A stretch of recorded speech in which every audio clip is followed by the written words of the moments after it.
This is Eddie Muller, and I welcome you to 87 minutes of rambling discourse on The Big Combo, which has a reputation as Joseph H. Lewis's second best film, not quite in the same league as his 1950 classic, Gun Crazy. By the time we've reached the end of this commentary, my opinion on that subject will be clear. Now, whether you think this movie is great or awful or somewhere in between, one thing that's certain is that the film is a high-concept, low-budget distillation of tropes and iconography familiar from 10 years of Hollywood noir. Take the bird's-eye view of the urban jungle under the jazzy theme by David Raksin. By 1955, this kind of title sequence was practically de rigueur in an American crime film. As we go along, we're going to see so many scenes endemic to noir, the film plays like an album of noir's greatest hits. You may have noticed when the film's title appears, it's the scriptwriter who gets creative ownership, The Big Combo by Philip Yordan, something typically reserved for authors the caliber of Hemingway, Faulkner, Fitzgerald. And it's especially ironic considering there's a good chance Phil Yordan didn't even write this script. Yordan was, however, one of the producers of this film, partners with Sidney Harmon in Security Pictures. So you know right off who's calling the shots. This film is so low budget, they couldn't even afford to give Joseph Lewis the H that usually appears in his credit line.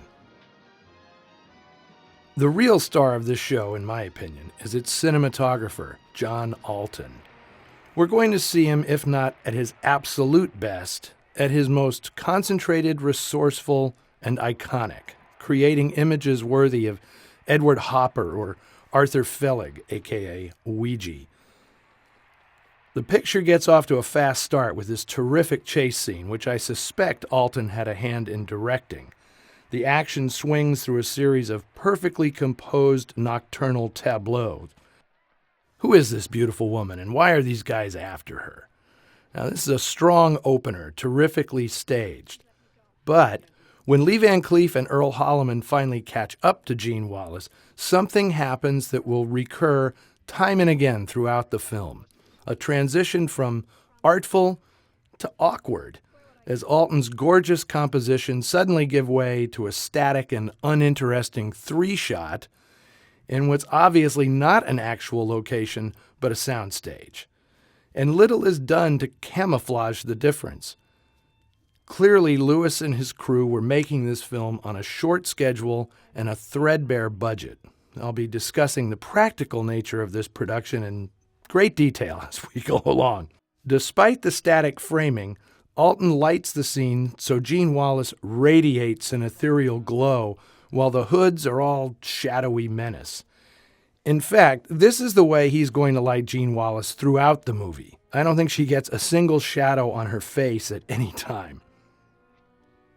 And it's always nice to see Jay Adler, especially in a film noir. This was definitely an easy day's work for him. Show up, drink some coffee, saunter towards the camera.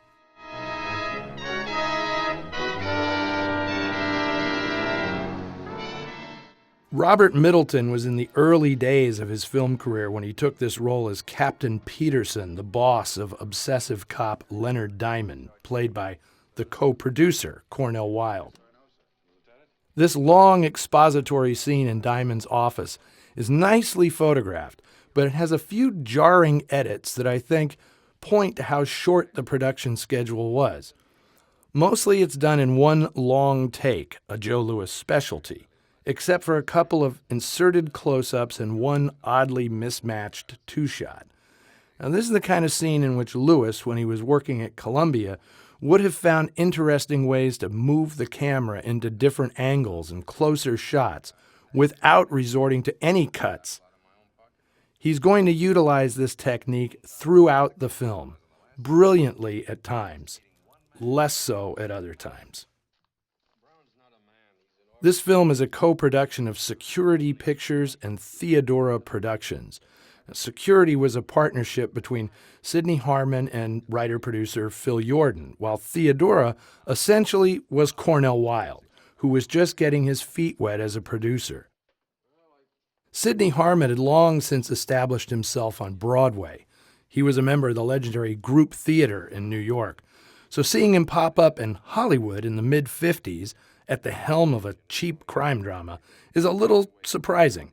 Sort of like Harold Clurman, his Group Theater colleague, directing Cornel Woolrich's Deadline at Dawn for RKO back in 1946.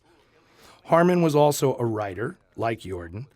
In fact, he won an Oscar in 1942 for Best Screen Story for Talk of the Town, the classic directed by George Stevens. The production's lack of time and money necessitated somebody as wily as Phil Yordan to pull this show together.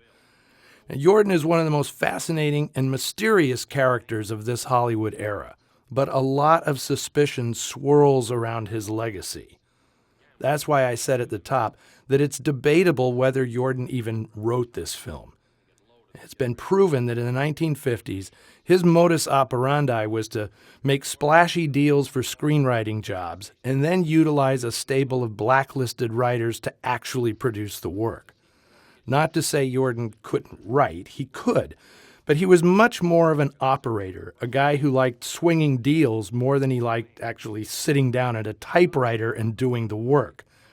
It's entirely possible this script was the work of Ben Maddow, who wrote Man Crazy, the film Yordan and Harmon did before this one, as well as Men at War, a picture they'd make after the big combo. Now, these two films have been established as being Ben Maddow's scripts, but lacking the discovery of its production files, the big combo remains a mystery. Unless, of course, Yordan actually did write it, which on the one hand seems unlikely, given that it's right in this period that he was using uncredited ghosts almost exclusively, while on the other hand, it does contain scenes of cleverness and cruelty that are hallmarks of earlier scripts we know Yordan actually did write. What Phil Yordan was exceptional at was shaping a script, especially to fit a paltry budget. This was a talent he honed working in the mid-1940s with the notorious King brothers when they were producing movies for bargain basement Monogram Pictures. Yordan earned an Oscar nomination for writing their unexpected hit, Dillinger, which alternated sharply crafted set pieces with passage work cobbled together from existing stock footage. Where most writers saw words on a page, Yordan could see the dollars and cents, and that's why it was always his ambition to be a writer and a producer.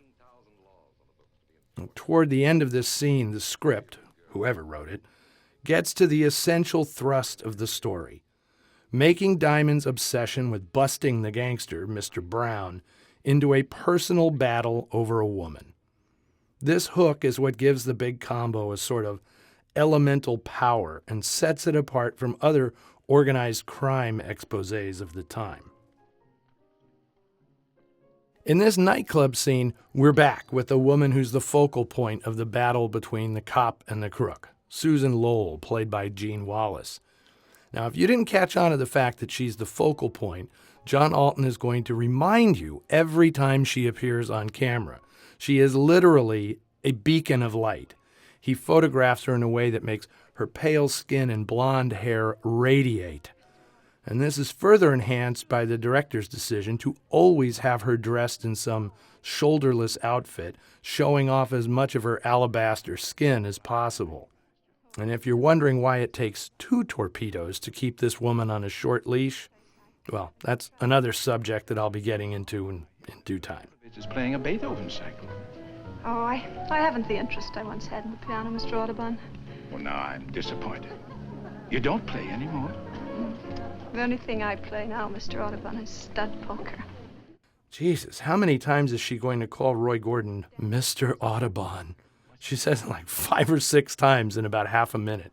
Wallace does a good job in acting Susan's doped-up state. And sad to say, the actress was drawing on personal experience. She got into the movie business in the early 1940s, having been a teenage showgirl. She had brief contracts at both Fox and Paramount, but her career never really caught fire. And then she made the mistake of marrying Joan Crawford's ex-husband, Francho Tone, which turned out to be a pretty rocky 7-year bitch. Anyway, In 1946, Wallace tried to commit suicide by swallowing a bottle of sleeping pills. And when that didn't work, she gave it another go in 1949, shoving a kitchen knife into her abdomen. Fortunately, she survived, both the self-inflicted stabbing as well as a second short-lived marriage to a soldier, before she finally met Mr. Wright and got herself sorted out. Who was Mr. Wright, you might ask? We'll get to that. This locker room scene, where we're introduced to the formidable Mr. Brown, again shows Joe Lewis's penchant for shooting whole scenes in a single take. And this one comes off more elegantly than the earlier scene in Diamond's office. We're also introduced to the deaf and dethroned McClure, Brown's flunky. Casting Brian Donlevy in this role had a streak of Billy Wilder-type cruelty to it, since 15 years earlier, Donlevy would have been cast as Mr. Brown, the kind of swaggering kingpin he often played, like in 1942's The Glass Key, where he was top billed above Alan Ladd. Here he's a punching bag for Richard Conte, who portrays one of the most memorable villains in his long career. Conte wasn't exactly at his peak either. At this time, he was making lots of low-rent crime pictures, both in America and in England. Stuff like Highway Dragnet, The Big Tip-Off, and Curse of the Red Monkey. He only got this part at the last minute because the intended star, Jack Palance, dropped out. Palance was on the rise, and he made a certain demand after he'd signed on that the producers would not accept. So he jumped ship. He ended up making The Big Knife instead, where he ended up acting his head off for Robert Aldrich, a director with no top to go over. The character of Mr. Brown would have been entirely different if Jack Palance had played it. Scarier, definitely, but probably not as sexy and as insinuating. The part's already a bit heavy-handed as written. Palance would have jackhammered it into the ground. Given that, Brown's Winner's Manifesto is classic. I like to think this is actually Phil Yordan's dialogue. In 1955, cold-hearted declarations like this were uttered by movie heavies to show how despicable they were. Today, Mr. Brown could be writing speeches for presidential candidates, or maybe running for office himself. Once the headshot of Gene Wallace is tucked away, we get another scene played in a single take, probably shot immediately after the earlier one with Bob Middleton, since the camera's in pretty much the same position. And now we're let in on who Susan's mysterious stalker is. A cop, working off the books, we suspect, for the smitten Lieutenant Diamond. Not many actors could pull a tired hangdog expression quite like Jay Adler. Mirisch, General Hospital. She's dying. He's so tired, I imagine he asked for his lines to be cut to the bare minimum, just to save his breath. As soon as Diamond enters the hospital, we get a John Alton signature shot. Joe, can you please have those two nurses stand directly in front of that key light? Yes, that's perfect. What do you want, Mr. Brown? Joe, tell the man I want her out. Mr. Brown would like to have Miss Lowell released. He'll put her in a private hospital. The dialogue that gets thrown back and forth here between Diamond and Brown makes absolutely no sense from a legal standpoint. In fact, for a cop, Diamond pretty much makes a fool of himself most of the time, which Brown seems to relish. But none of that really matters, because the point of this scene is that it's round one in the head-to-head battle between these two bull elks, fighting it out to prove who's more virile and deserving of the woman. That would be the woman who's down the hall getting her stomach pumped out because at this point she probably despises all men. What's the charge? Homicide. It's ridiculous. She wouldn't kill a fly. Try to kill herself. Is that a crime? It happens to be against two laws, God's and man's. I'm booking her under the second. Tell the man if he puts her on trial out.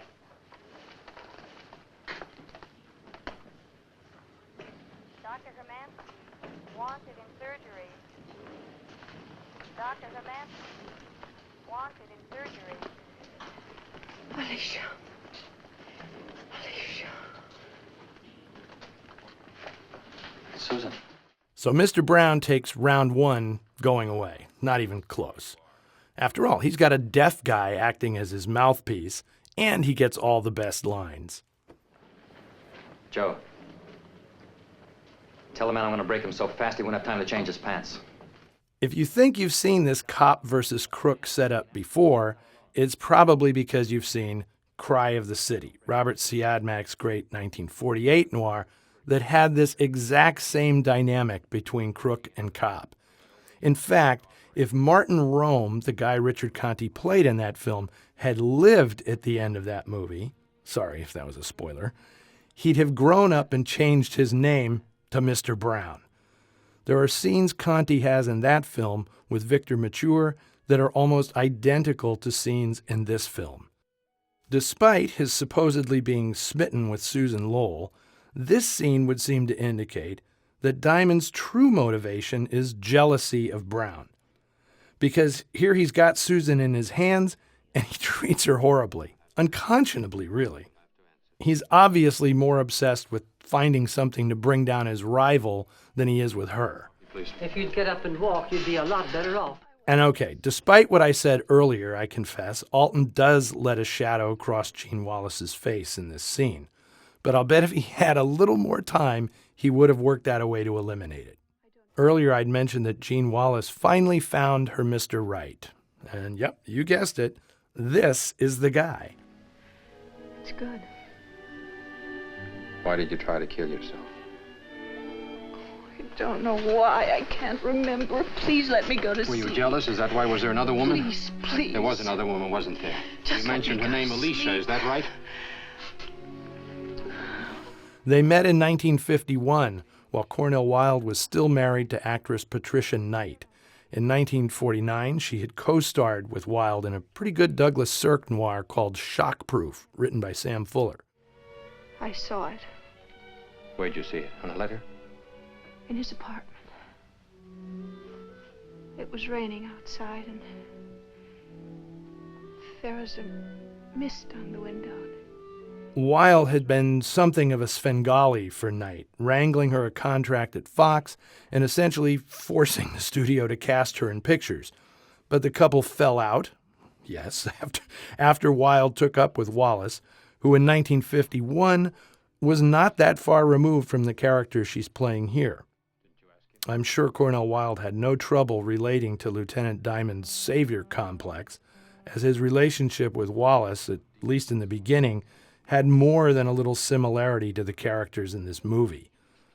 I'm not saying he was this rough with her, but he did definitely see himself as her savior, since she had recently tried to kill herself. He essentially took it upon himself to save not only her life, but her career. Wilde married Gene Wallace in September 1951, less than a month after he'd divorced Patricia Knight. And while all this sounds like a formula for a combustible union, they stayed together for 30 years. They did eventually get divorced, however, and Wilde died less than a year after that. Sam, we're going to find out who Alicia is. I want you to pick up every hood who works for Brown. And pick up Brown himself. Now, the rousting of Brown's boys is accomplished through the use of stock footage purchased from another studio, most likely Warner Brothers, because I definitely recognize this shot outside police department headquarters at LA's City Hall. I've seen it used in several other films, most prominently Crime Wave, made a few years before this. And I'm not even sure that Crime Wave didn't borrow this footage from an earlier film. We won't even discuss whether it's at all believable that the police department could suddenly pull 96 hoodlums in on such short order and on obviously specious grounds. We'll just chalk it up to Phil Yordan being more interested in the cop versus crook mythos than in making a genuine procedural with authentic or even believable police work. Lewis handles this bit of expository business in a single shot on a set that's just a back wall and some bars in the foreground. He lets Alton's lighting do all the rest. According to a July 9, 1954 article in Variety, which was mainly about the signing of Gene Wallace to co-star in the film, the big combo was originally intended to be shot in widescreen and in color. This article also noted that no director had yet been assigned the project. Now, this was 2 months before the start of shooting, and Jack Palance had yet to be offered the role of Mr. Brown. At this point, Yordan, Harmon, and Wilde had no distribution deal in place. They were hoping to talk United Artists into underwriting the rest of the show and handling the distribution. But by the end of July, they decided to go instead with Allied Artists, which at this point was making a big push for the big time, inking deals with artists like John Huston, William Wyler, and Billy Wilder. So you can imagine where that'd leave newcomers like Security Pictures and Theodora Productions. My hunch is that Yordan and partners didn't get from Allied Artists the kind of financial support they expected, even though they were touting that they were going to sign up-and-coming Jack Palance to top-line this picture. And that's when the red alert probably sounded. The producers, once they knew this wasn't going to be a color show, made a mayday call to John Alton, who had a reputation around town as a guy who knew how to do more with less. I wouldn't even be surprised if Alton was promised more dough than whoever would eventually be signed to direct this picture. Because this was fairly standard with Alton. He preferred working on low-budget films and was often the highest-paid member of the crew. Producers loved his efficiency. He could get tremendous visual impact in such a short amount of time, and producers and directors were happy to pay him well and grant him virtual control of the production. Jack Palance officially signed on to play Mr. Brown on August 10th, 1954, and Brian Donlevy inked a deal to play McClure 2 days later. The film was set to start shooting later that month, but they still didn't have a director. Problems immediately started when Palance suggested that his wife, Broadway actress Virginia Baker, be tested for what the trade papers called the second female lead. Now, I honestly can't tell you whether that would have been the role of Rita, Diamond's dancer girlfriend, or the mysterious Alicia, because they both have about the same amount of screen time. Here in Diamond's office, Cornel Wilde and Bob Middleton perform another entire scene in a single take, which more often than not will be Lewis's modus operandi. Now, part of the reason may be because he came on board so late. Amazingly, it wasn't made official that Lewis was directing the picture until Tuesday, August 24th, and production was set to start Thursday, the 26th. Now, they were 4 days into shooting when Jack Palance suddenly quit, furious that the producers refused to consider his wife for one of the 2 female roles in the picture. Fortunately, Joe Louis and Richard Conte belonged to the same tennis club, and before Palance was even done throwing his tantrum, Louis made a phone call, and Conte agreed to step in and bail out the project. After all, this was a role he had played several times before, so he needed 0 prep time. And I can't let this scene go by without commenting on this goofy bit of script writing. Take a look at that graph. The crucial lead to a hood that's been in hiding for 7 years comes courtesy of Mr. Brown himself, who for some absurd reason has blurted out the name Bettini in response to the word spaghetti during the polygraph test. And wouldn't you know it, Diamond announces that Bettini is, quote, the only hood we failed to pick up. Like there are precisely 97 hoods at large in the city, and all of them work for Mr. Brown. The filmmakers do a great job of faking Diamond's driving in this scene because they don't go for the routine front-on shot with bad rear projection. And doing it this way with the camera in the back, they just have some light passing outside. Interestingly, except for the footage under the title sequence, the first time we get a genuine city exterior is this pickup shot of Cornel Wilde on a street in downtown Los Angeles. And when they cut to him entering the alley beside the burlesque house, they don't even try to hide the fact that this is an indoor studio set. In fact, the big combo was made almost entirely inside Kling Studios at La Brea and Sunset, which up until 1953 had been Charlie Chaplin's base of operations in Hollywood. When he was blacklisted and run out of the country, it was sold to a Chicago TV company that leased it out to independent productions. Red Skelton took it over in 1958, and eventually it became the home of the Muppets, a.k.a. Jim Henson Productions. Now, this is actress Helene Stanton playing Diamond's on-again, off-again girlfriend, who in classic noir fashion is a burlesque dancer. I mean, really, what else could she be if you're writing a script that's an accumulation of all the noir tropes of the past 10 years? I'm going to assume Rita is the character that brought Jack Palance into conflict with the producers. He wanted his wife for this part, probably because Wilde had cast his wife in the other main role. But Joe Louis held out for Helene Stanton, who was already 30 years old and hadn't accumulated much of a movie career. But you can clearly see why he cast her. She's got a very striking look. Can't say anything nice without spoiling it. Why do you waste your time with a cop? Could get me a nice rich hoodlum. Rita gets one of the few memorable lines in this movie not uttered by Mr. Brown when she says, Hoodlums, detectives. Woman doesn't care how a man makes his living, only how he makes love. Given Diamond's obsessive jealousy of Mr. Brown, I'm surprised he didn't smack Rita in the mouth for saying such a thing. It would have been in character, given how rottenly he treats women who don't instantly snap to his righteous crusade. Put them on for me. Note that this is one more in a growing list of single-shot scenes, although Louis incorporates another of his preferred techniques, tracking out and tracking in within the same shot to ease the stasis and add some emphasis. And here we are in Susan's apartment, bringing us to one of the most notorious bits of business in the film, and one which, at least by his account, is entirely the brainchild of Joseph Louis.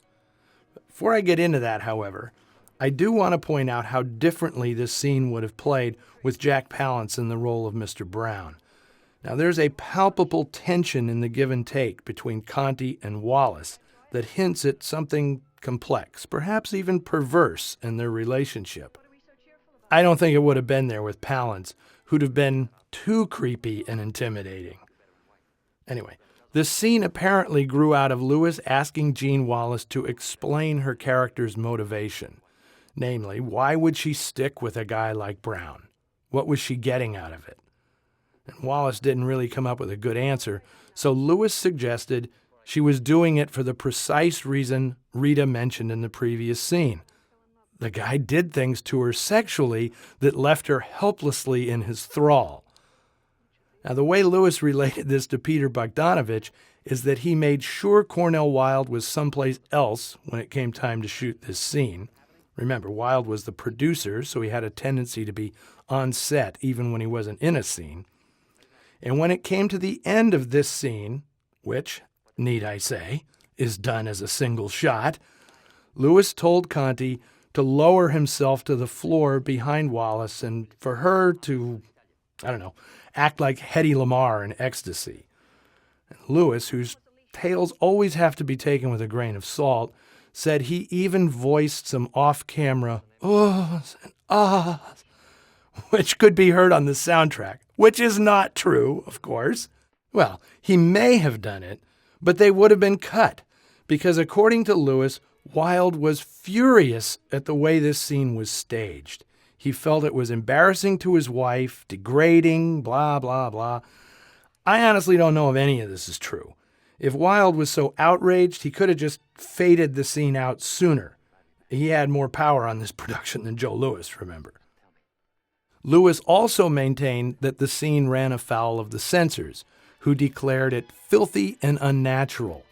And Louis in turn accused them of being filthy and unnatural because nothing at all is shown. Whatever they imagined, he told them, was in their own filthy and unnatural minds. Anyway, whatever the truth is, the scene would go down in movie history as perhaps the first suggestion of cunnilingus ever made on screen. So hey, let's hear it for Joe Louis, Richard Conte, and Gene Wallace. Now we're back at the Burlesque House, and I swear to you, if they had a slightly bigger soundstage, Louis would have blocked this entire scene as a single shot. But the camera would have to get around the wall, dividing backstage from the dressing room, and that's clearly what he wants to do, but they just didn't have the space or time to make it happen. Haven't we seen the surly cop visiting the distracted stripper more than a few times in crime movies? My favorite is probably Charles McGraw and Adele Juergens in Armored Car Robbery. In fact, it looks like they may even have used the same set decoration in both films. I am, quite frankly, surprised that Helene Stanton did not have more of a movie career. She was also a singer and dancer and did shows in Vegas around this time, but her only other pictures are mostly junk like Jungle Moon Men and The Phantom from 10,000 Leagues. She'd only made one picture before this. She was discovered by the great Hugo Haas, who put her in his picture One Girl's Confession. She was the second female lead in that, of course, because only blondes got to star in Hugo Haas films. In 1957, Stanton, whose real name was Eleanor Stansbury, would marry Dr. Morton Pinsky and quit show business altogether. This is a nicely staged scene in the alley. Single shot with great camera movement, with Alton really laying on the fog to hide how threadbare the set is. This take is one of the niftiest things Louis and Alton have done together so far in the film.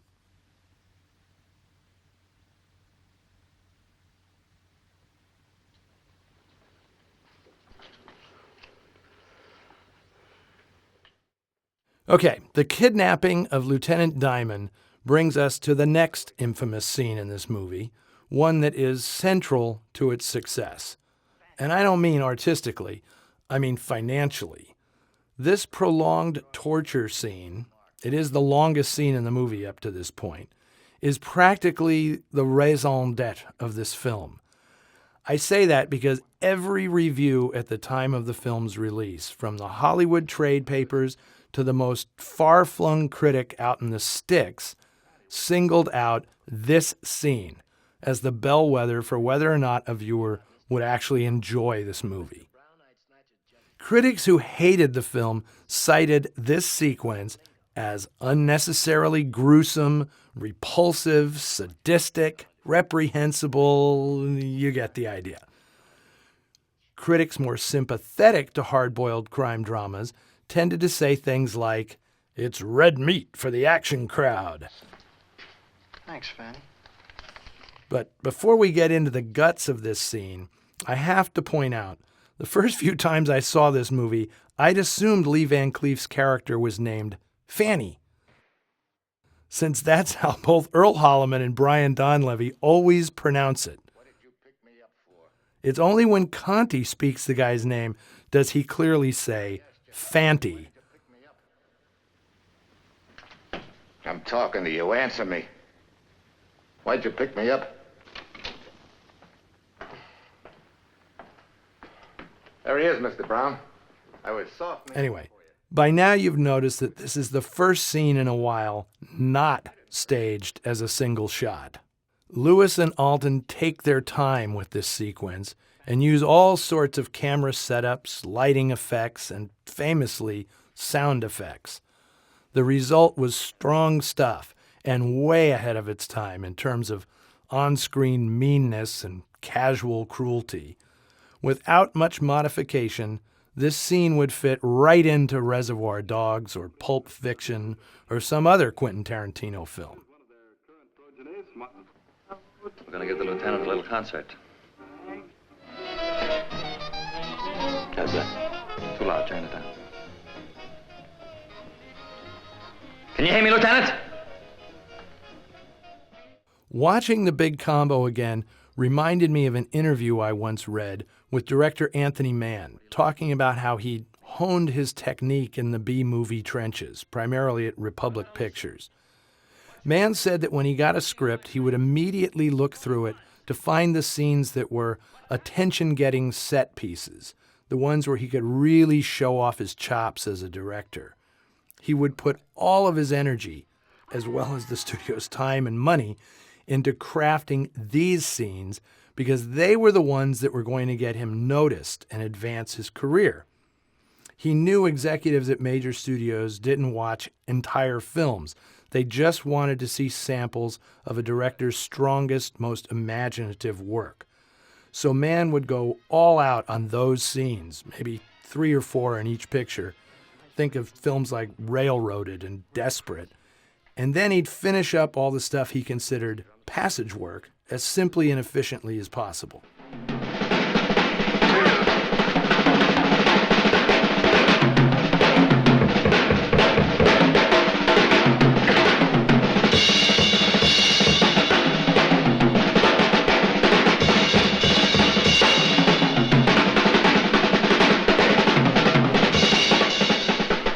Diamond needs a drink.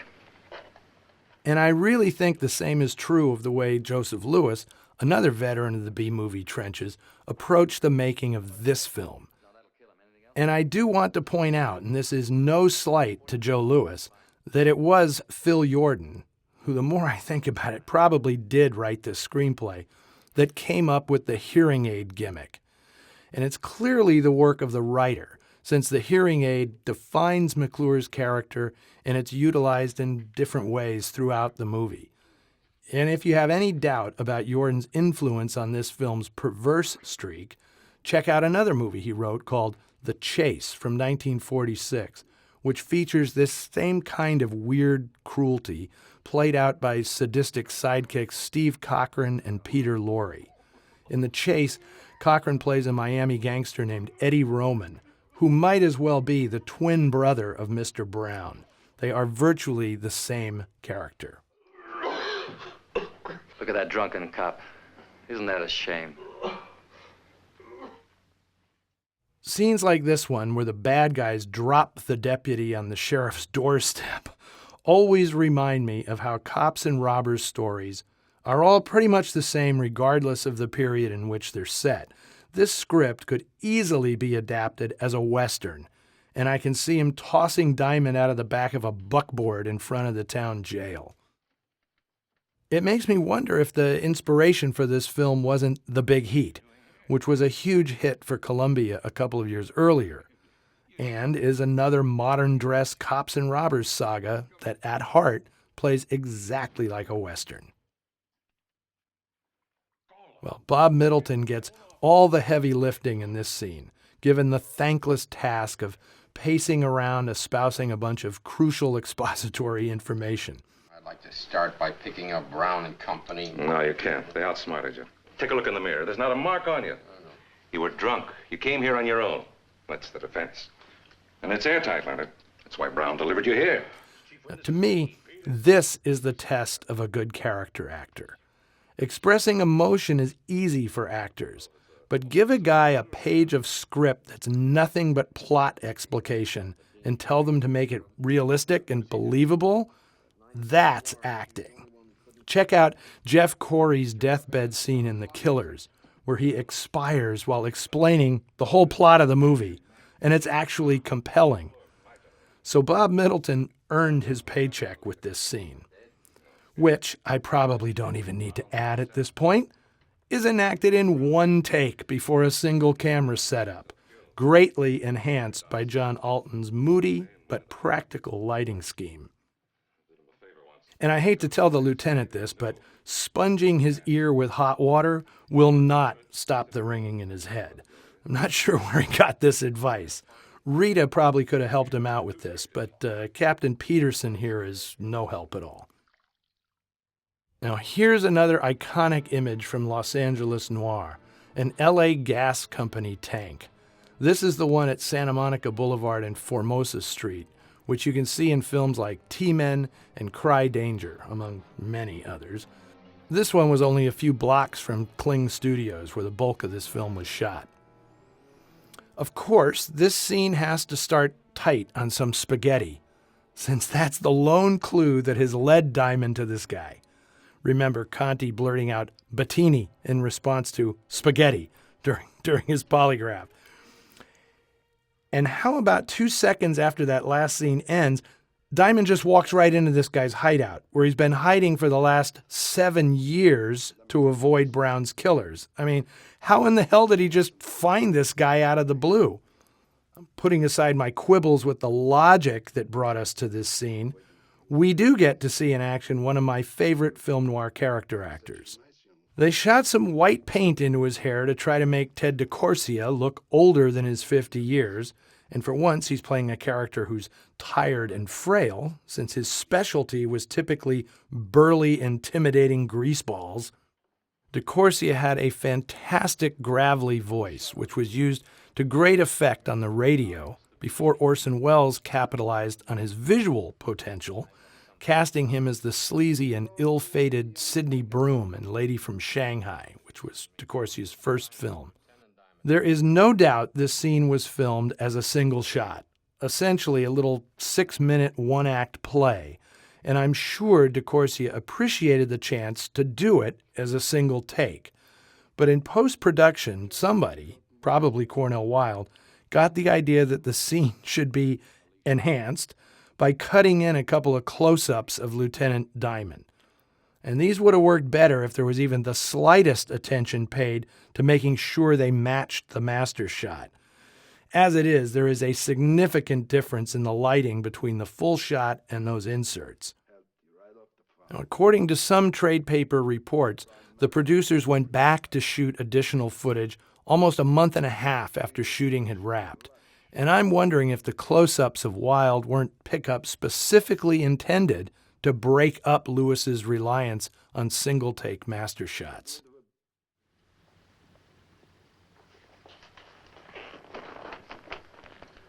Take your time, Mr. Bettini. He was on Grazi's boat. 3 days out for Portugal. He looked like a guy who'd spent his entire life in boxing gyms and bookie joints.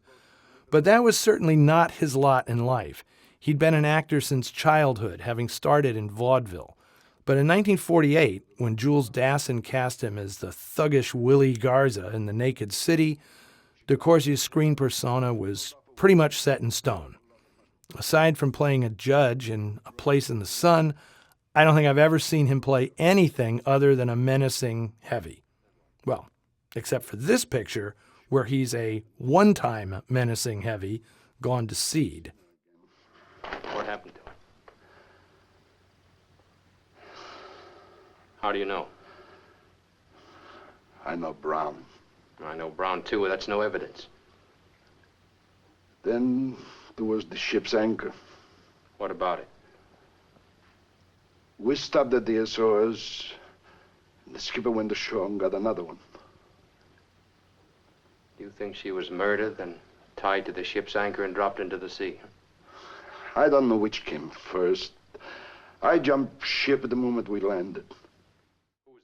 In addition to Lady from Shanghai and Naked City, DeCorsia is especially memorable in a quartet of terrific noir films. The Enforcer from 1951, which might be his best performance, certainly his sweatiest.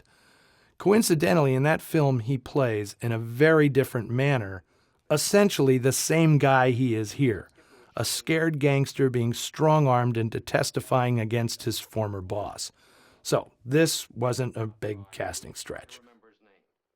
DeCorsia is also fantastic in Crime Wave as bank-robbing mastermind Doc Penny, and he plays a big-shot gangster in Slightly Scarlet, also photographed by John Alton, a picture in which he gets a tremendous death scene.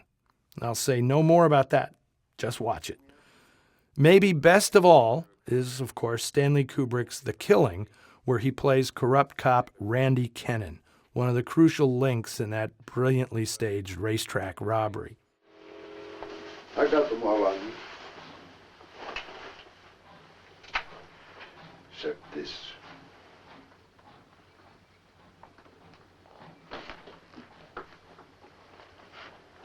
How come a nice guy like you is a cop? Just lucky, I guess. If Ted DeCorsia saw the big combo after it was released, I'll bet you anything he was righteously pissed that they stuck those two shots of Cornel Wilde into this scene, breaking up what had been all of a piece. Especially given that the next scene is staged exactly the same way for another veteran noir character actor. And it too almost remains intact as a single shot, except for the insertion of another completely unnecessary close-up. Yes, my love, that is what I've been telling you for the last 5 minutes, but you don't listen. The script now starts to feel less like Cops and Robbers and more like a detective story, as Diamond picks up Degrazi's trail and encounters a series of eccentric characters all connected to the fateful voyage at the core of the plot. And we go from one familiar noir face to another, this being actor John Hoyt, whom hardcore noir aficionados will recognize from pictures such as Brute Force, To the Ends of the Earth, The Bribe, Outside the Wall, as well as literally hundreds of television shows all the way through the 1980s. This purchase was made in 1946. 1946? I'm sorry I was not in business then. Unlike Ted DeCorsia, Hoyt was not born into this business. Although they were both New Yorkers, Hoyt studied at Yale and was quite the intellectual. His first career, in fact, was as a history teacher at the exclusive Groton Prep School in Connecticut, where the children of famed alumni Franklin and Eleanor Roosevelt were among his students. But after a fashion, he no longer felt education was sufficiently challenging, so he started performing in summer stock plays on Long Island, which eventually led him to Broadway in the early 1930s. He was even versatile enough to appear in the Ziegfeld Follies, where he performed with Bob Hope and Fanny Brice. And for a while, he even had his own cabaret show. But once he made his movie debut, in 1945's OSS, he became pretty much typecast, playing parts like this one. Erudite, superior, somewhat condescending, even without the faux German accent. I guess Hoyt typically came across as a particularly intimidating history teacher. My name is Niels Dreyer. I live at 821 Mason Avenue. That is all I have to tell you. You know, Mr. Dreyer, things changed since I walked in here. Brown knows I'm here. He knows I'm talking to you. I said nothing. Yeah, but Brown doesn't know that. My favorite John Hoyt performance is in a hard-to-find 1956 movie called The Come On, another Allied artist picture, where he plays an itinerant confidence man working with femme fatale Anne Baxter, tries to pull off a scam on sucker Sterling Hayden. I really wish this movie could make a comeback on DVD, because it is great fun. Hoyt really gets to sink his teeth into a slimy, villainous role, and he is absolutely great at it. I want to take a moment here to make it clear that although I'm pointing out how virtually every scene is staged in a single shot, I'm not suggesting there's anything inherently wrong with that. I've never read an interview with Joseph Lewis where he discussed shooting this picture, but it's obvious to me that he was coping with a super short schedule and needed to be incredibly efficient, which of course meant working with reliable actors like DeCorsia and Hoyt, guys who had no problem knocking out a few pages of dialogue in one take. But I wonder if Lewis wasn't challenging himself, and maybe John Alton as well, to see how few setups it would take to get this whole picture in the can. In terms of direction, this scene might be my favorite in the movie so far, and I suspect John Alton probably had a lot to do with its staging. Hello? Hello? It must have killed both the director and the DP to have the producers later insert a needless close-up into this fantastic shot, showing Hoyt pulling his gun from the drawer. I guess it didn't read well in the master shot, although what the hell else would it be? He forgot a pack of cigarettes? I don't know. I think Lewis turned in a much more elegant film, and the producers messed with it by injecting a bunch of awkward and obvious close-ups in a misguided attempt to clarify things. This scene in Brown's hideout begins like it's going to be another in the series of single-shot scenes, and it may have been done all the way through in a single master shot, but Lewis wisely broke down the confrontation between Brown and McClure into a series of reverse angles to heighten the tension between the two men, which is essential to building up McClure's inevitable and understandable betrayal of Brown. Sorry, Mr. Brown. Something actor Turhan Bey told me once explained a lot about John Alton's talent and why he liked working as a freelancer on low-budget pictures rather than being under contract to a studio. Turhan worked with Alton on a picture for Eagle Lion called The Spiritualist, and he remembered Jack, as everybody called him, completely dominating the production, even though Alton's friend and colleague, Bernard Voorhouse, was the nominal director. Every morning, by the time the cast and crew showed up, Alton would already have all the lighting schemes arranged, ready to go. He'd give the director the sequencing of the camera setups, which corresponded to the way he'd arranged the lights around the set. That way, no time was spent rearranging lights between takes. They just moved the camera into a new position, and voila! Alton would flip a switch, and the preset lighting would pop on for the next setup. In this way, Alton was also dictating a lot of the blocking because he'd tell the actors exactly where to move to fit into his lighting scheme. According to Turhan Bey, it was an amazing thing to witness. They'd get twice as many shots done in a day as they would with a quote-unquote normal cameraman.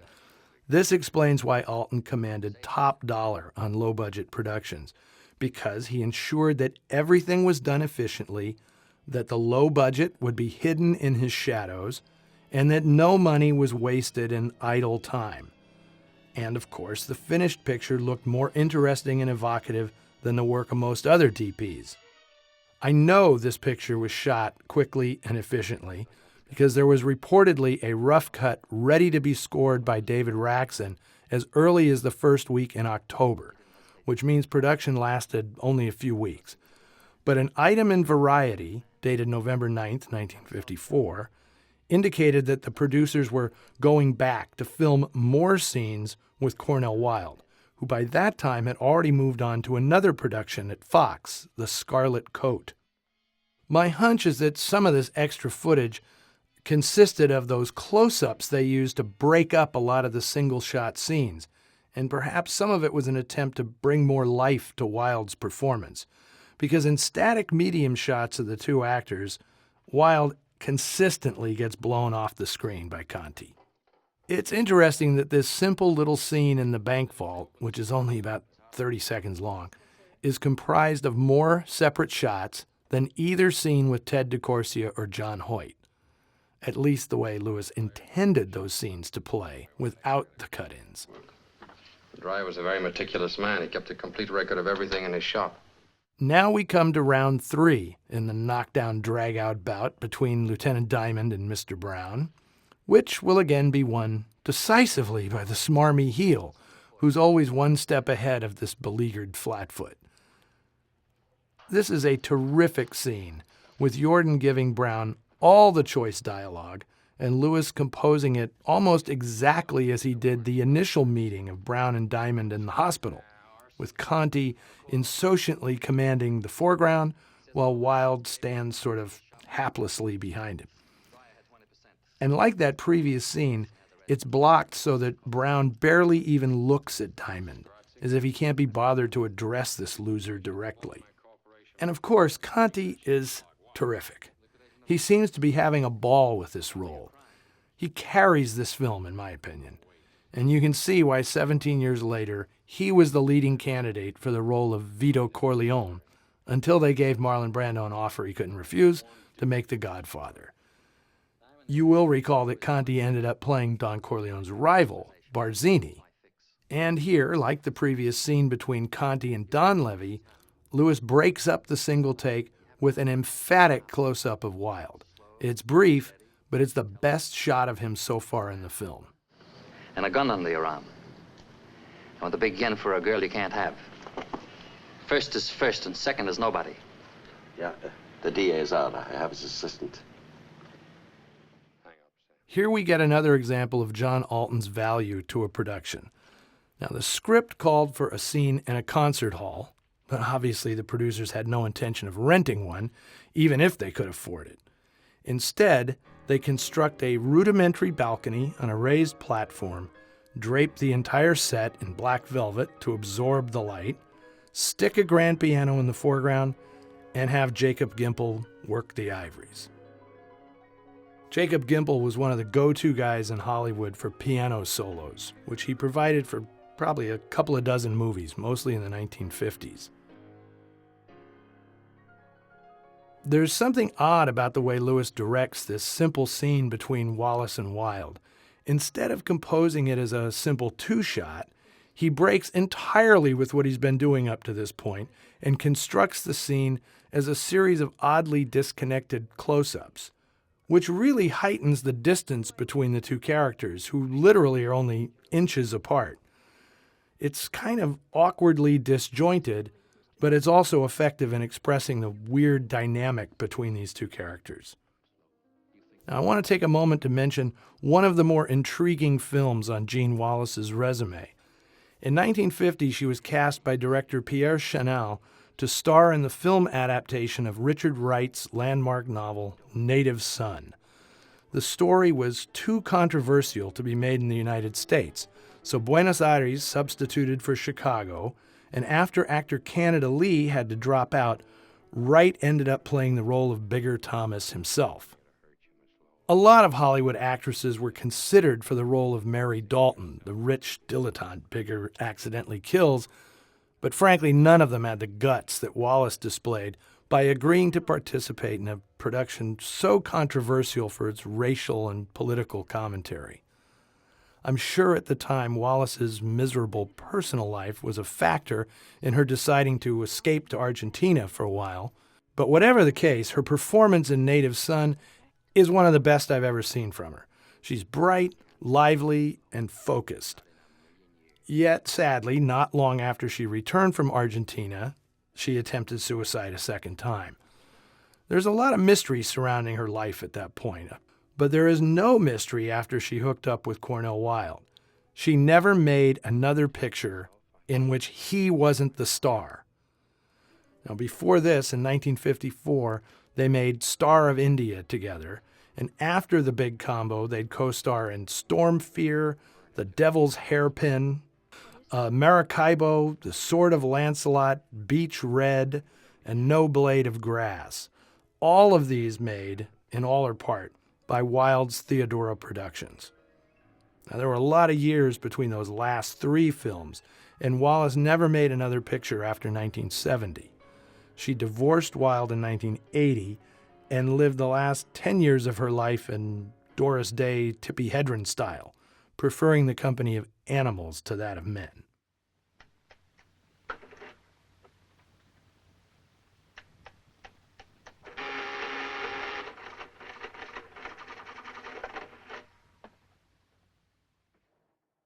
This scene in the hidden vault, one of the best in the picture, and another one in which Alton's handiwork is in evidence. It's only 10:30. Is the concert that dull? Take your hands off me. Okay. This is also a crucial scene because it's the first time we see Mr. Brown show any kind of vulnerability, which goes a long way towards humanizing this venal and despicable character. We don't know at this point that he's lying to Susan about his wife, but Conti plays it so well that regardless of whether this proves to be the truth or just a cover story, he manages to make the character sympathetic. We don't take checks. We deal strictly in cash. There isn't anybody I would trust with so much temptation except myself. Again, the entire scene is staged as a single continuous shot, except for one odd but very effective cut when Conti grabs Wallace and spins her around. The camera jumps in a few feet on the cut, and then Lewis gradually pulls back to resume the position the camera was in originally. It's so quick it's almost subliminal, but it's one of the most effective bits of editing in the film. The machine gave me a strange present. What was it, a pair of handcuffs?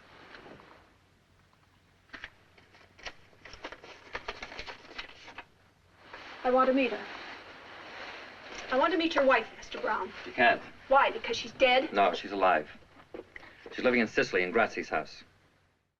And again, I will point out how much this feels like a Western.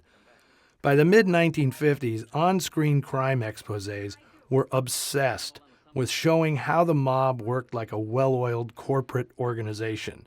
The top guys presented like CEOs who never got their hands dirty in actual vice operations.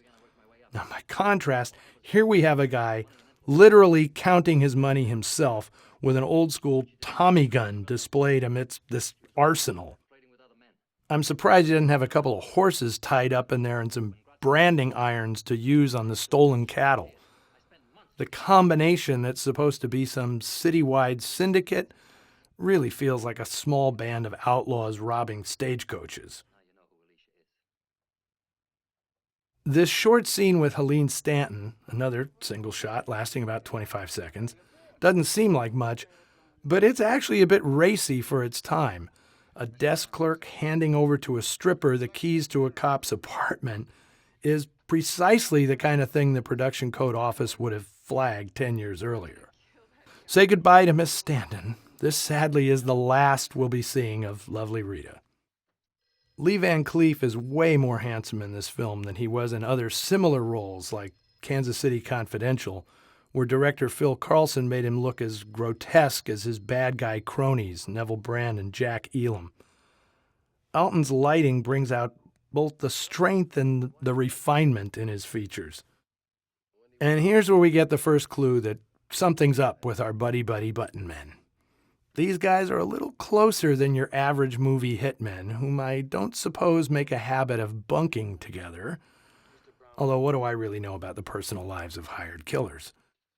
Earl Holliman told me that he and Lee Van Cleef had decided to play this scene with one of them wearing the top and the other the bottom of the same pair of pajamas, and that they were disappointed when Joe Louis framed it so closely that you really couldn't tell what they were wearing. There's barely a breath between Brown ordering Diamond's execution and Fante and Mingo carrying out the contract, which, of course, they're going to screw up. This is another scene I consider one of the film's greatest hits, no pun intended, because for me it calls up Charles McGraw and William Conrad, the classic hitmen from The Killers. You'll recall that in that film all we saw was Burt Lancaster's hand dangling after he'd been shot, which Lewis imitates. Lewis shoots this scene in the Residence Hotel exactly like he did the earlier scene in the Burlesque House. A single shot in the hallway outside, cut to the interior, and another single shot within the apartment. I am sure that if he could have gotten the camera to pass around the wall, he probably would have done it and kept this as one single shot. This is the scene where Diamond realizes he's sacrificed his humanity in his obsession to bring down Brown. But I have to say, I have a hard time buying Cornel Wilde's performance. Maybe he was stretched a little thin by also having the responsibility of producing the film, but I have seen him give much better performances in other movies. Although he musters effectively teary eyes at the end of this scene, his line readings are pretty lame. And honestly, he is not helped by Yordan's dialogue, all of which rings kind of false. The better performance in this scene is by Jay Adler. And if you're not familiar with him, he is part of the Adler acting dynasty, which included his brother Luther, a prominent Broadway stage actor before enjoying a successful Hollywood career, and of course his sister Stella, who will always be remembered first and foremost as Marlon Brando's acting teacher. I'm just going to say for the record that Jay is my favorite Adler. He's underused in this picture, but if you see him in stuff like Cry Danger and 99 River Street, you know what a scene stealer this guy can be. Now, I don't recall anybody using this character's full name in the movie, but in the script, Yordan calls him Sam Hill, which is a joke because the expression, "What in Sam Hill?" was common American slang for what the hell's going on. I could tell you several possible origins of that expression, but we've only got about 18 minutes left to go. I'm trying to figure out what finally prompts Susan to turn against Brown and come forward with info about Alicia and the crucial photograph. Is it just sisterhood? It wasn't like Yordan gave her an epiphany. She just decides one fine day to get herself straight. I'm not going to say that it's unbelievable, but I am going to say that it's not dramatically satisfying. What does he keep in the vault? Guns and money. I'd like to imagine Brown keeps some lawyers in that vault, too, in addition to the guns and money. Warren Zevon, you live on. That she was murdered? No, I can prove that she's alive. What are you talking about? She's living in Sicily with Grazi. That's impossible. She sent this to Brown. It's Alicia, all right. Years older than her photograph taken on the boat. She must be alive. But this photo was never taken in Sicily. There's snow on the ground.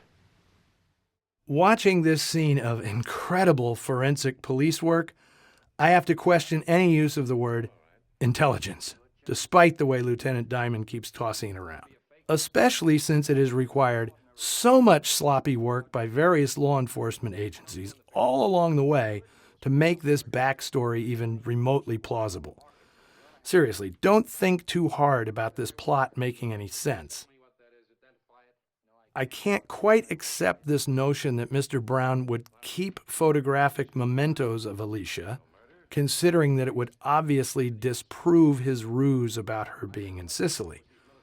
I guess the crook in this film is just as inept as the cops. What about Bettini's story? Bettini was right about a murder taking place on the boat. He was just wrong about the identity of the victim.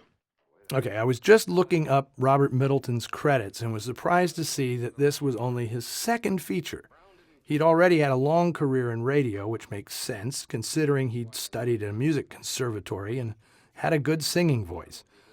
But later this same year, he'd co-star with Humphrey Bogart and Frederick March in William Wyler's The Desperate Hours, where he played a sadistic killer in Bogart's gang. And that was the role that kind of typecast him for the rest of his career, in which he'd play more than his share of homicidal hillbillies and leaders of lynch mobs. This brief passage here might be the most shocking thing in the film so far. An actual exterior, shot on location in broad daylight. The first of its kind in the film, and in fact, the only one.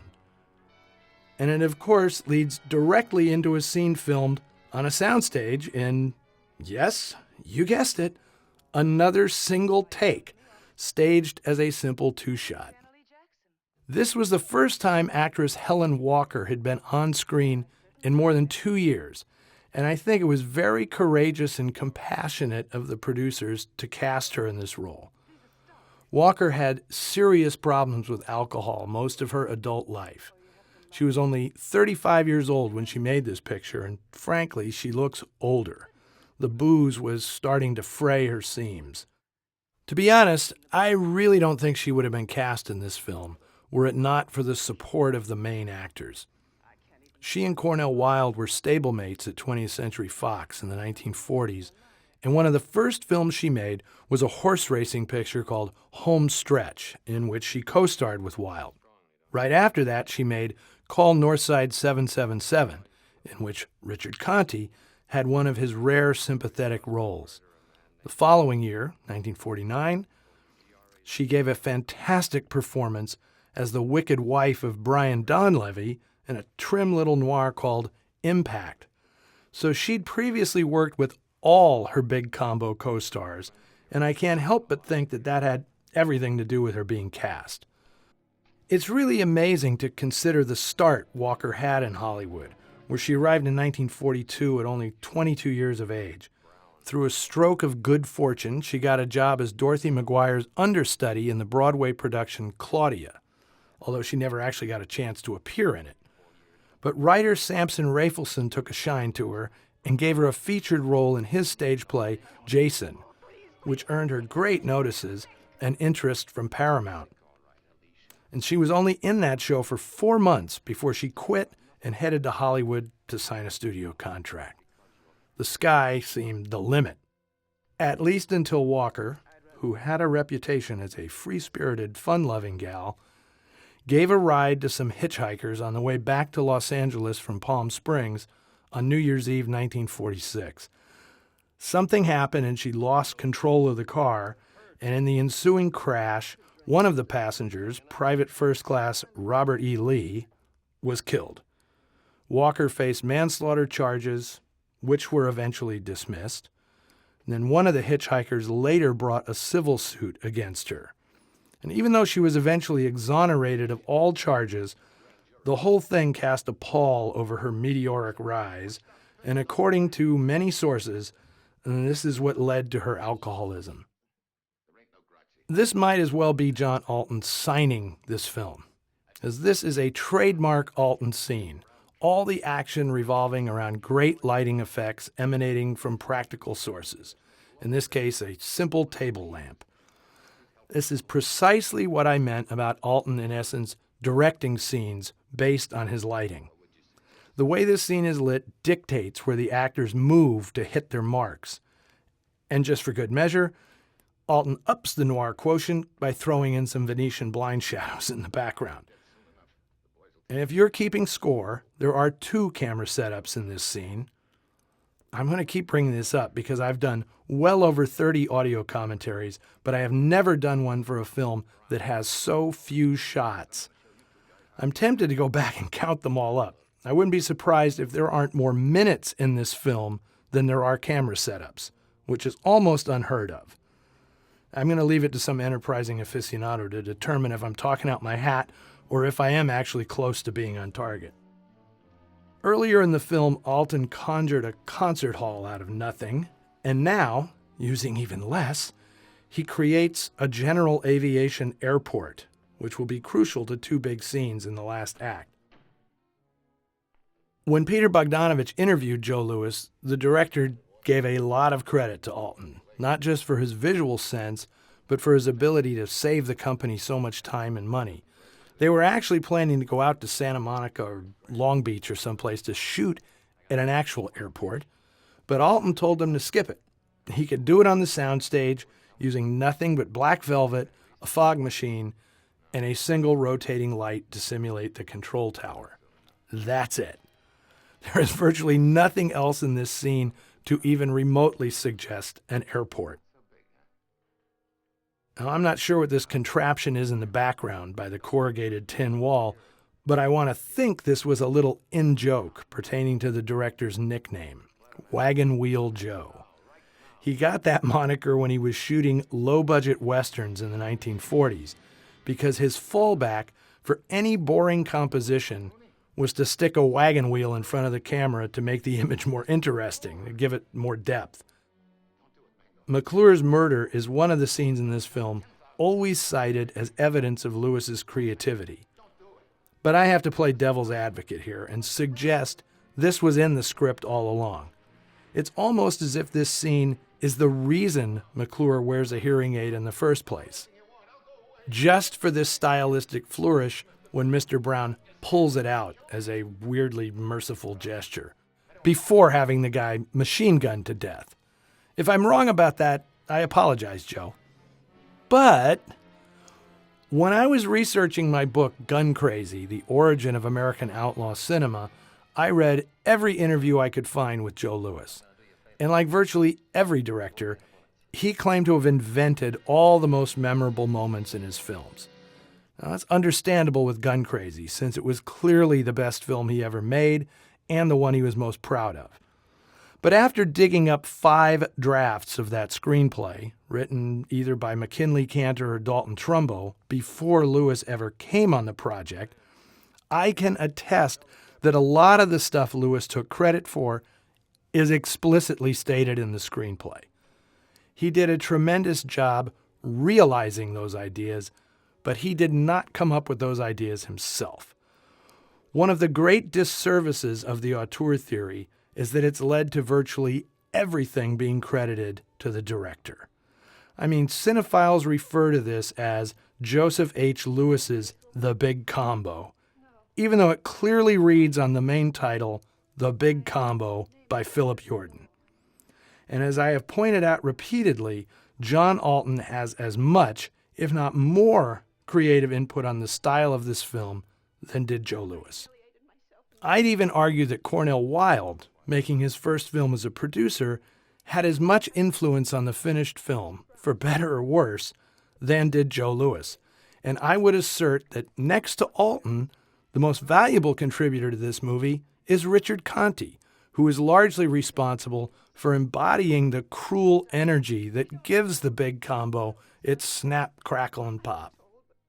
This is a nicely conceived scene in Diamond's office, as the gangster's wife and his girlfriend are finally brought face to face. Lewis stages it to enhance the physical similarities between the two women, and we get some poignancy when they realize how much they have in common.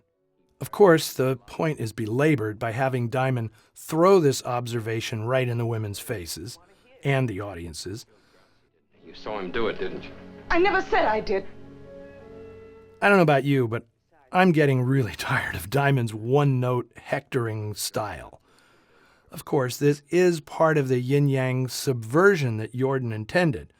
The virtuous guy callously browbeats women, while the corrupt villain sweet-talks and sexually satisfies them. Helen Walker had a tough line to walk with this performance, playing a woman who is pretending to be insane in order to escape the miserable reality of her life. She's so goofy and unbelievable at times that I had to keep reminding myself, oh yeah, this is a woman playing a woman who is play-acting badly. I can only imagine the conversations that Helen Walker and Jean Wallace must have had in their dressing room. Both these women had led lives filled with rougher stuff than anything they're asked to portray in this film. The conclusion of this scene, with Mr. Brown appearing in the station house to slyly intimidate Alicia, plays exactly like a 1950s TV show. I expect a commercial to suddenly appear after the fade-out.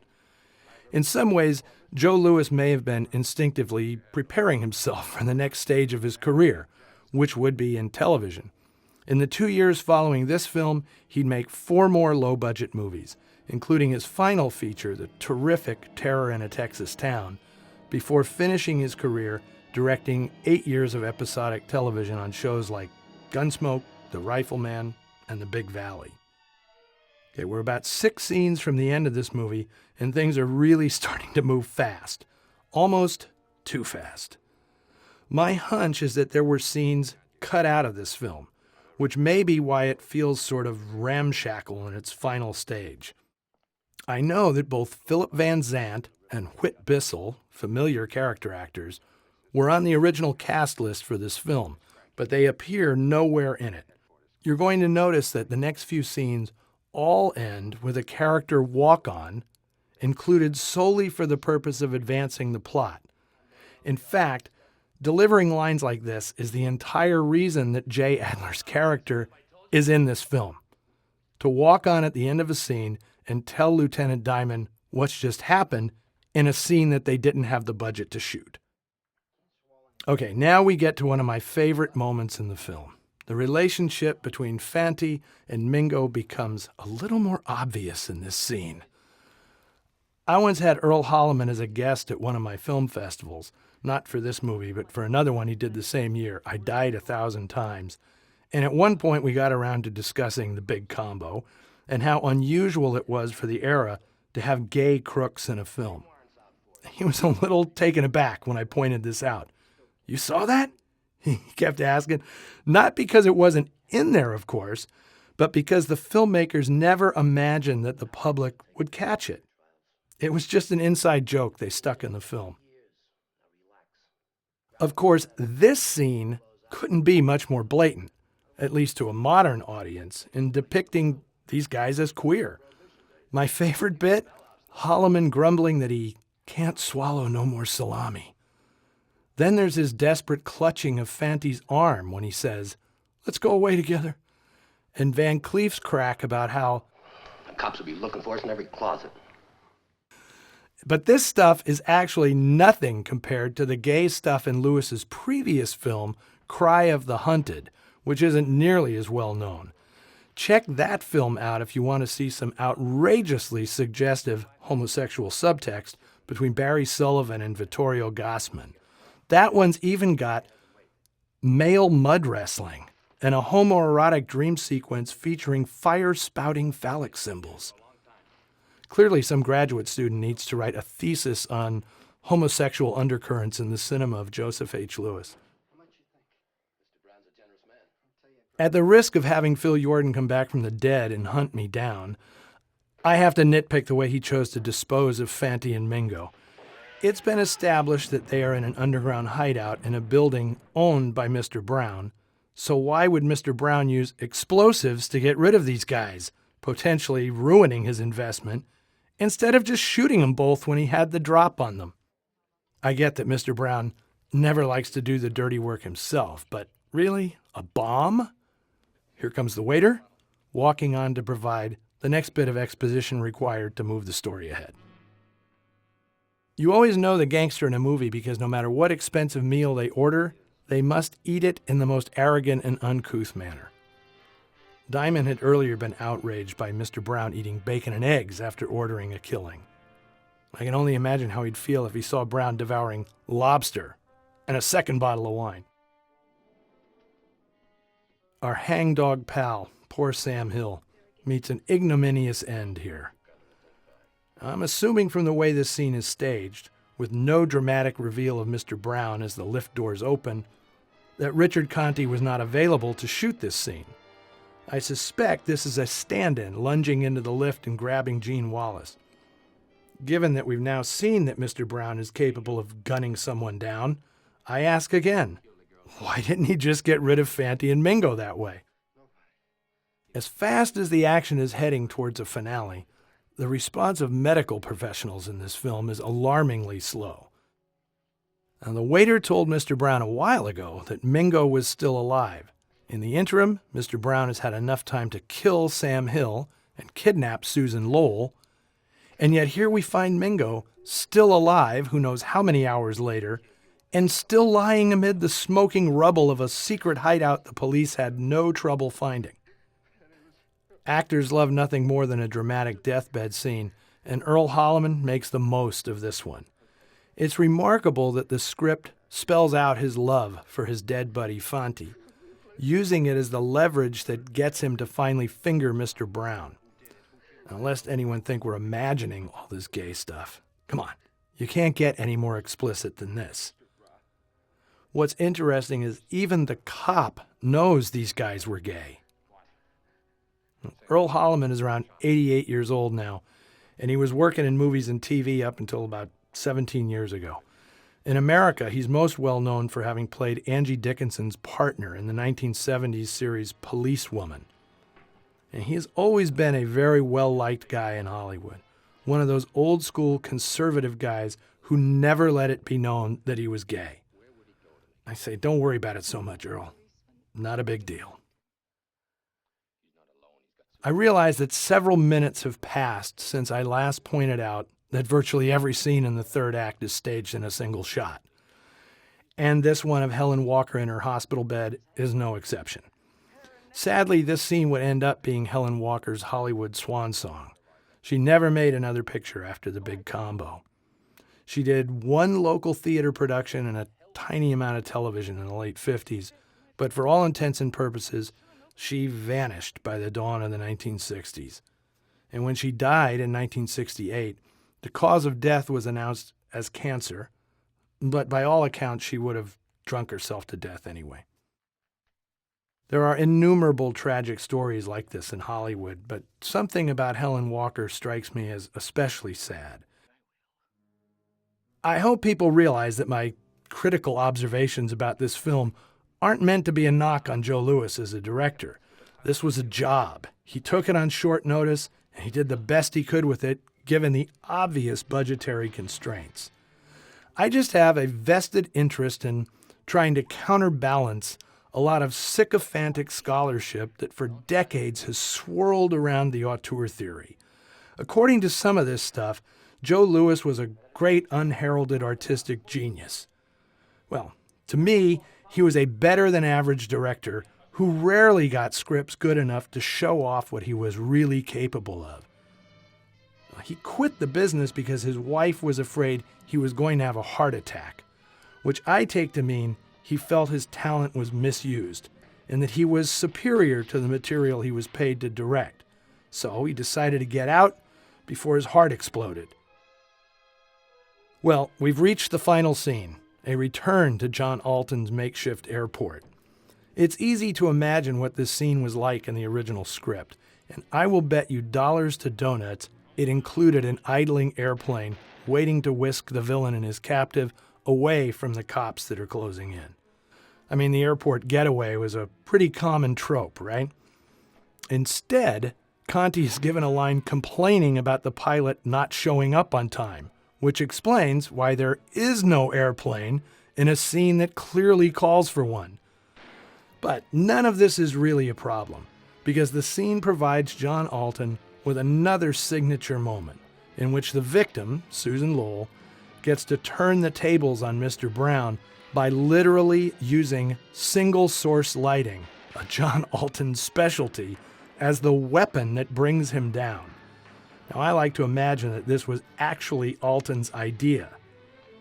I'm not sure this scene makes a lot of sense. I mean, what self-respecting crime boss walks into a location from which there's no escape route? But there is emotional resonance to the way Susan wields the spotlight, tracking Brown like he's vermin climbed out from under a rock, suddenly exposed and vulnerable. It is a symbolically satisfying gimmick. So, I won't ask why Brown doesn't just shoot out the light and put himself and Diamond both in the dark. But hey, the movie has to end at some point, and this is it. Kill me! Let's go, hoodlum. And it's too late to do him any good now, but if John Alton had a buck for every time someone reprinted this final shot in their treatise on film noir, he could have died a rich man. So I hope you enjoyed my thoughts on this oddball crime film and come away appreciating why I never use the term a film by. Because then I'd have to say a film by Philip Yordan, Cornel Wilde, John Alton, and Joseph H. Lewis.